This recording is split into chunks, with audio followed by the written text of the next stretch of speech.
Arnaud, rebonjour, on ne se quitte plus. Bonjour Eric, content d'être à nouveau dans tes locaux. Ouais, ça va, en forme Très aujourd'hui? bien, très bien. Un sujet captivant qui nous attend aujourd'hui. Plan pluriannuel de travaux. Exactement. Vaste sujet avec Anne-Charlotte Reich et Lydéric Leroux et notre président David Garavagno Participer avec grand plaisir à cet qui est atelier. venu nous accompagner. Merci Exactement. beaucoup. Oui, Anne-Charlotte Reich, qui fait partie de la commission syndic, donc va nous présenter le plan pluriannuel travaux qui est donc un nouveau défi pour les copropriétés, une nouvelle obligation et un sujet crucial avec l'impact que nous subissons tous sur les prix de l'énergie, la rénovation du bâtiment, le confort dans les copropriétés.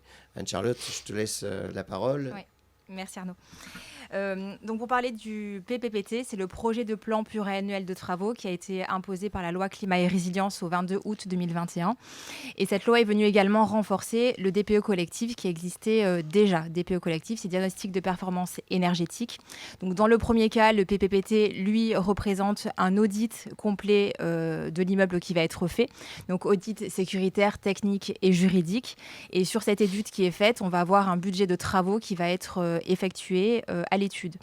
Le DPE collectif, lui, on parle de classification énergétique du bâtiment, on rentrera un petit peu plus précisément sur le sujet après.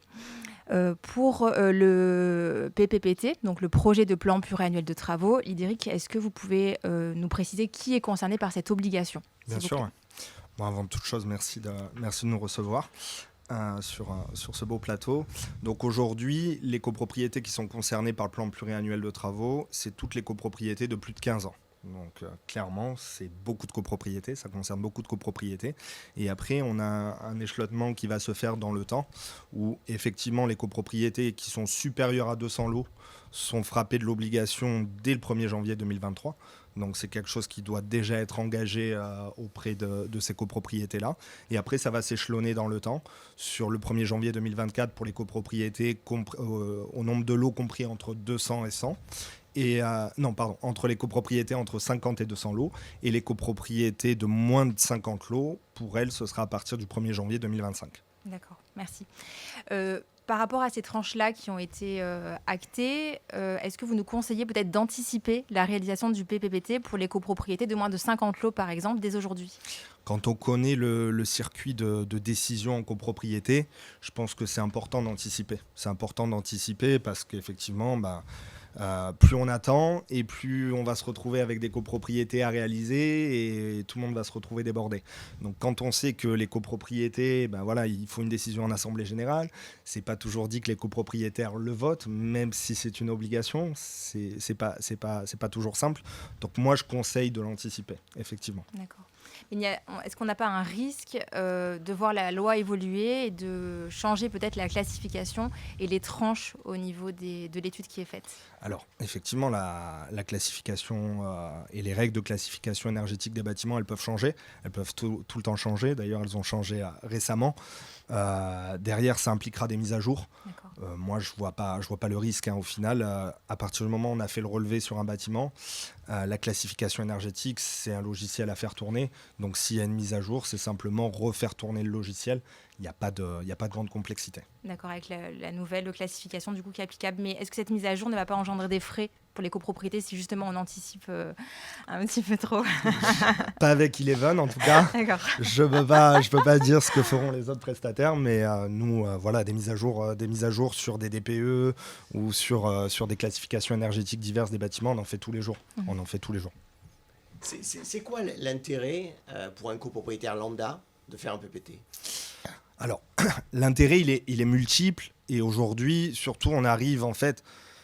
Le PPT, il n'arrive pas là par hasard. On est dans la suite d'un processus qui a commencé depuis l'audit énergétique. Et aujourd'hui, je vais dire, on est au paroxysme de la démarche où maintenant, on a fait les audits pendant des années, on a classifié les bâtiments.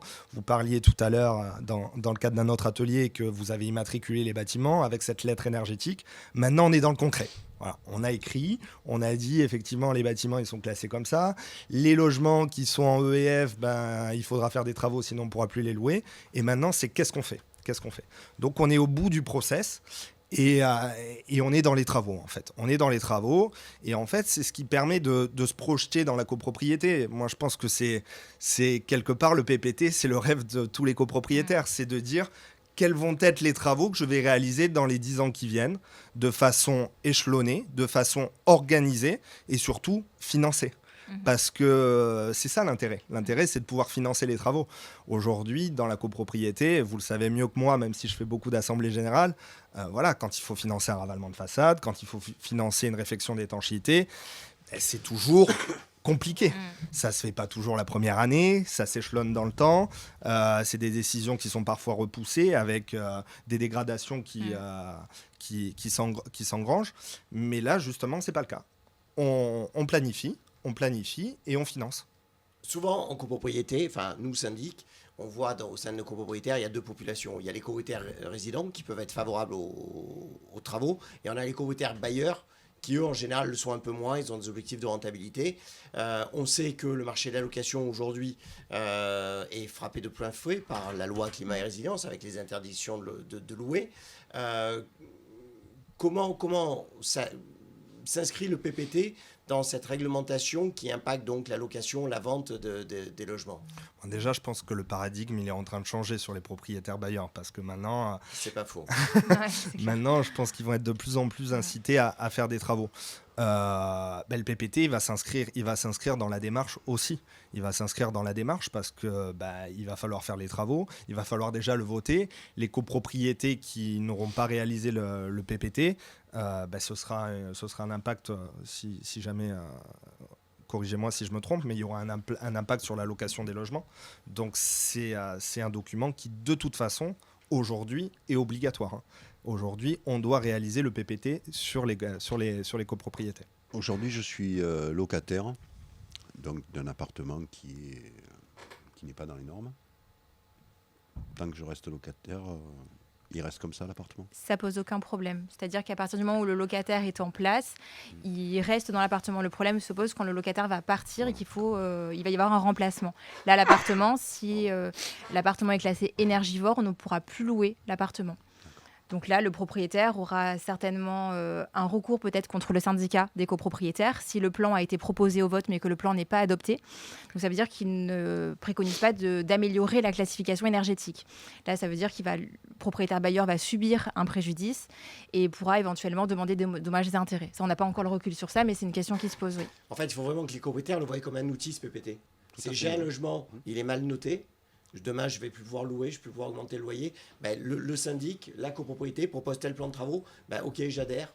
C'est dans mon planning où j'ai besoin plus vite. Et ça permet de mixer les travaux que devront faire les particuliers au titre des parties privatives et les travaux que feront la copropriété. D'ailleurs, il est obligatoire, on est bien d'accord, le PPT. Oui, il est obligatoire. Ouais. Voilà. En fait, l'Assemblée générale ne vote que le choix du prestataire. Tout La à fait. décision de faire le PPT, elle est imposée à la copropriété selon le planning que vous nous avez communiqué, qui est affiché derrière vous. Ce qui veut dire que d'ores et déjà, les copropriétés de plus de 200 lots, les PPT doivent être Tout à fait. Ça, c'est déjà en route. Par contre, pour les autres tranches, si on souhaite anticiper, là, à ce moment-là, il faut voter le principe des travaux. Mais après, quand on arrivera dans la tranche obligatoire, le principe des travaux ne sera plus du tout à l'ordre du jour, mais effectivement uniquement sur le choix du prestataire. Et puis pour rebondir sur l'intérêt, l'intérêt du PPT, aujourd'hui on est quand même face à des coûts d'énergie qui explosent. Donc je pense que les copropriétaires, ils sont de plus en plus conscients qu'il faut que leur copropriété soit le moins énergivore possible. Parce que le kilowattheure le moins cher, c'est quand même le kilowattheure non consommé. Donc une copropriété bien isolée, bien ventilée, c'est aussi une copropriété qui consomme moins. Donc je pense que les copropriétaires qui ne s'intéressaient pas forcément à ça vont être de plus en plus sensibilisés au niveau d'isolation, notamment de leur copropriété. Exactement. On a fait le tour. Pas encore. Eh bien, on continue alors. On a quelques points qui sont importants, peut-être rentrer vraiment dans le PPT. Qu'est-ce que c'est que ce PPT et comment est-ce qu'il est réalisé? Donc le PPT aujourd'hui c'est l'ensemble de deux choses en fait. C'est un diagnostic technique de la copropriété où on va vraiment rentrer dans les moindres détails de la copropriété. Donc de la cave à la toiture, on va visiter les parties communes, on va visiter les gaines, on va regarder le niveau d'éclairage et on va aussi regarder les espaces extérieurs, le niveau de qualité de la voirie, est-ce qu'il n'y a pas de risque, le fonctionnement du portail. Parce qu'il y a une notion quand même dans ce PPT qui est hyper important, c'est la notion de risque. Nous, à partir du moment où on met un pied sur la copropriété, et ça c'est, je vais dire que c'est la jurisprudence rue d'Aubagne à Marseille, hein, à partir du moment où on met un risque on met un pied sur la copropriété, on est responsable de ce qu'on va dire. Et si nous, on identifie un risque, c'est-à-dire une fissure mal placée, un risque de chute d'éléments en façade, même la chute d'un volet, on est responsable. Donc, dans le cadre de ce PPT et dans le cadre des préconisations de travaux qu'on va faire, on va établir un niveau de risque avec le risque 3 qui est un niveau maximum où on va dire effectivement là il y a des travaux à faire de façon imminente. Et le reste on va le planifier dans le temps. Ça c'est pour la première partie, la partie technique, et la deuxième partie ça va être la partie énergétique où dans le cadre du PPT on va réaliser un DPE collectif. On va réaliser un DPE collectif pour justement sortir la classification énergétique du bâtiment et voir un petit peu les défaillances. Le DPE collectif, il nous permet de voir quelles sont les parties où on a le plus de déperdition énergétique. Juste une question également. Certaines copropriétés ont déjà réalisé un audit énergétique ou peut-être le diagnostic technique global. Comment ça se passe dans ce cas-là? Est-ce qu'on doit refaire quand même une mission complète du PPPT ou est-ce que vous pouvez reprendre des données qui ont déjà été faites à l'étude? Aujourd'hui, clairement, une copropriété qui a fait son diagnostic technique global, alors je sais qu'il n'y en a pas énormément, mais il y en a quand même. Non, mais l'audit énergétique, quand même beaucoup, oui. Ouais. La copropriété qui a fait l'audit énergétique et le diagnostic technique global, je veux dire, on a fait 90% du chemin. La seule chose qui manque concrètement, c'est la planification des travaux sur 10 ans. Donc nous, à partir du moment où on arrive sur une copropriété qui a déjà fait le diagnostic technique global et l'audit énergétique, notre travail il va vraiment être restreint. Donc on va quand même faire une visite sur site pour voir s'il n'y a pas quelques mises à jour. Mais moi, je vous encourage, vous, syndic, à nous le signaler au moment du devis, de nous dire voilà, là je dois faire le PPT sur cette copropriété, j'ai déjà le DTG, j'ai déjà l'audit énergétique, le devis n'aura rien à voir que par rapport à une copropriété où on débarque et il n'y a rien qui a été fait. Voilà, je pense qu'on a fait le tour du sujet, Eric. Un sujet important. C'est parfait. Voilà. Merci, Président, d'avoir été avec nous. Avec grand plaisir. Attentivement, mais on rentre dans le détail je du pense métier que, de syndic et on voit que c'est un métier extrêmement technique et compliqué. J'aimerais juste rajouter une petite chose et prêcher un peu pour ma paroisse aussi en même temps. Aujourd'hui, sur les prestataires qui doivent réaliser ce PPT, c'est quand même assez cadré. Donc il faut pas, c'est pas n'importe qui peut le faire. Donc il y a des bureaux de contrôle, des bureaux d'études. Moi, je vous engage en signe de qualité. Nous, en tant que bureau d'études, on a un organisme qui nous qualifie aussi, un petit peu à l'image du Calibat pour les entreprises du bâtiment. Nous, notre certificateur, c'est l'OPQIBI qui certifie les métiers de l'ingénierie. Et pour le PPT, c'est important que vous demandiez aux prestataires qui le font la qualification 1905, qui correspond à l'audit énergétique des bâtiments tertiaires et collectifs. On aura l'occasion d'en reparler dans le cadre du décret tertiaire aussi. Voilà, comme quoi notre président a bien fait de dire que le métier de syndic est un métier compliqué. Il faut bien s'assurer d'énormément de choses. Eh bien, merci. Et rendez-vous pour une prochaine intervention. À bientôt. Merci. Merci. Merci.